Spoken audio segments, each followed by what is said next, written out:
Mesdames, Messieurs, nous voici à nouveau réunis dans cette salle, comme tous les mercredis. Mais cette fois-ci, ce n'est pas de notre faute. C'est vous qui l'avez voulu. C'est vous qui avez voté de telle manière que nous sommes en finale. En nous plaçant en si bonne position pour l'emporter, vous avez indiqué deux choses. Le bilan et les projets du maire sortant ne vous conviennent pas.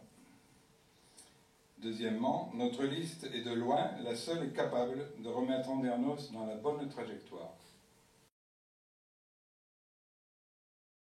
Ma stratégie, c'est de continuer tranquillement notre bonhomme de chemin, de convaincre tous les électeurs, quels qu'ils soient, de continuer à leur indiquer notre discours très clair, très précis, et surtout de leur montrer à tous que notre projet n'a rien à voir avec celui du maire sortant. C'est une histoire de choix.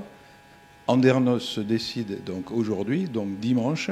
Il faut décider, il faut choisir un projet ou l'autre. Mais le projet du maire sortant et le mien n'ont rien à voir. Chacun verra ce qu'il veut pour l'avenir d'Andernos dans les 6 ans. Vous avez été très nombreux à nous faire part de faits qui vous ont heurté. Quelques exemples. Les membres de l'Aquagym se plaignaient d'une eau de piscine trop froide, dont il était impossible d'augmenter la température pour des raisons budgétaires. La semaine dernière, elle a pris 3 degrés. Alors, je vous précise que je ne me sers d'exemple que si j'en ai la certitude. Je ne dis pas des choses n'importe comment. Le kiosque de la place de l'Étoile a été repeint en urgence vendredi, sans le décaper. Il faut le décaper. Les contacts avec les personnes âgées, prétextés pour des motifs variés dans le but d'orienter leur vote, se sont multipliés. On va pouvoir réécrire un PLU conforme à vos attentes.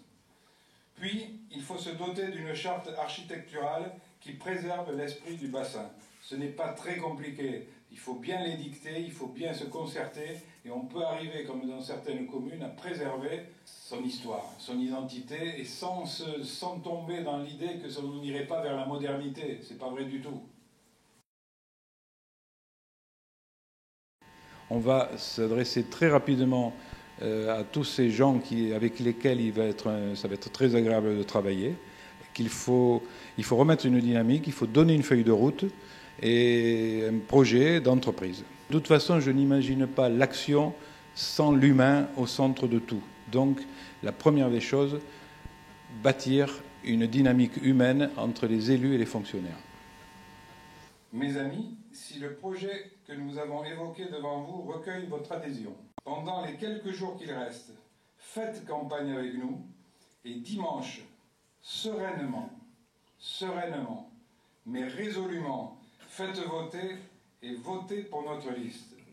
Votez pour Andernos. Notre victoire, évidemment, ce sera la vôtre. Mes amis, nous allons gagner ensemble. L'avenir d'Andernos se décide dimanche.